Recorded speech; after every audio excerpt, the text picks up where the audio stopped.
هل فكرت قبل كده إيه هو الكاشنج؟ ناس كتيرة بتفكر إن الكاشنج هو بس لتسريع المواقع، لكن في الحقيقة الكاشنج أكبر من كده بكتير. الكاشنج باختصار بسيط هي عملية بنحفظ فيها شوية بيانات عند الكلاينت سايد، بحيث إنه لما يجي يحتاج يطلبها بعدين ما يضطرش إن هو يروح للسيرفر ويرجع المشوار ده كله، لأ ياخدها من عنده من المكان اللي هي متسجلة فيه، إذا كان على الميموري أو على الديسك.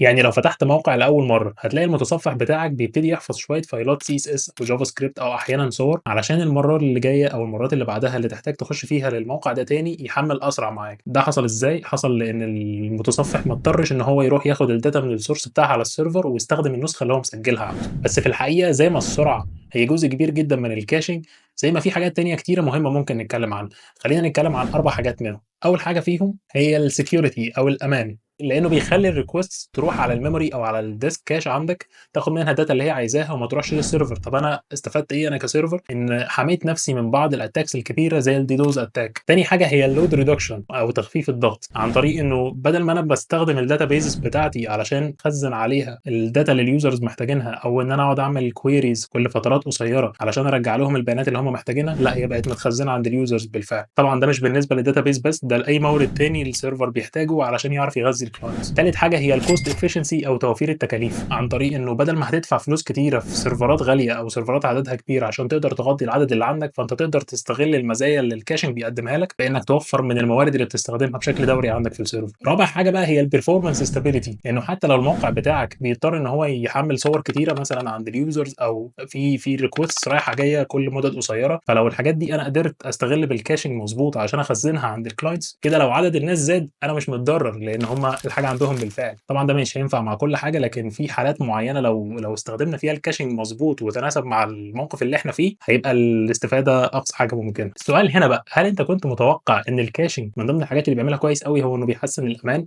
يا ريت تشاركنا برأيك لو حسيت إن الكلام ده غيّر تفكيرك عن الcaching. وشكرًا.